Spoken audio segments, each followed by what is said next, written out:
Introduced you to a new project called the MTN Zero Suicide Initiative.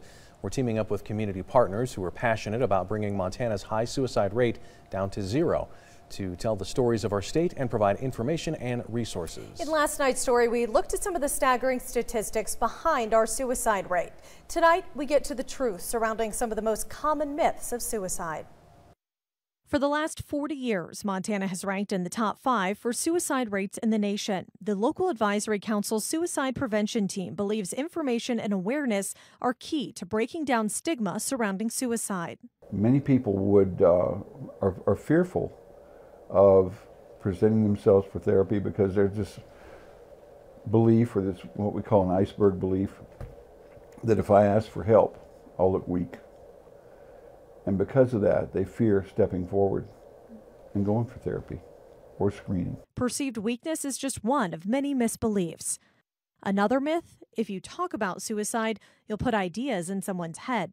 Austin Warren, suicide prevention team member and Great Falls Vet Center psychologist, says that simply isn't true, and that if someone is suicidal, they're already thinking about it. Actually, through talking about it, it releases some of the tension and some of the fear that people have. A lot of people hold all of that in and keep it in, and it sort of festers and gets worse. So if you actually bring it out and talk about it, you can minimize it and reduce its intensity. Myth: suicide is just a cry for attention. Warren says for most people, it isn't a game. It's that they truly are thinking about killing themselves. And so it's a really problematic myth. If you believe that someone's just trying to get attention, you're going to stop paying attention to them. And somebody who's suicidal, they need other people to help them through it.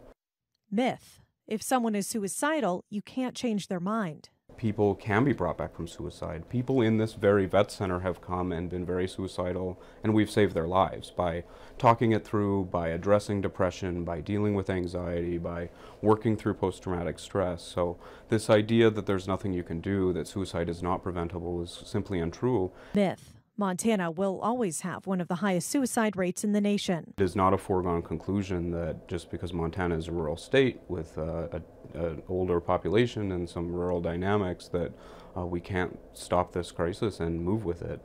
So there are a lot of interventions that work, and we know they work, and if they're applied on a systemic level, we can reduce suicide on a statewide level. The Montana Suicide Mortality Review Team compiled information over a 2-year time span during which 555 Montanans committed suicide.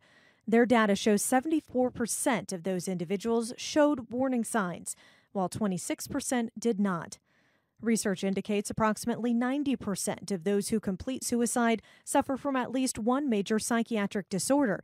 However, there are situations when that's not the case. You know, a lot of times we think that suicide is always a result of some mental health condition, but it doesn't have to be. Like I said earlier with teens, some crisis will happen and 10 minutes later that teen is dead because they didn't know what to do. They thought the breakup with a girlfriend or boyfriend was the end of their life, and they had the means and they just went and did it.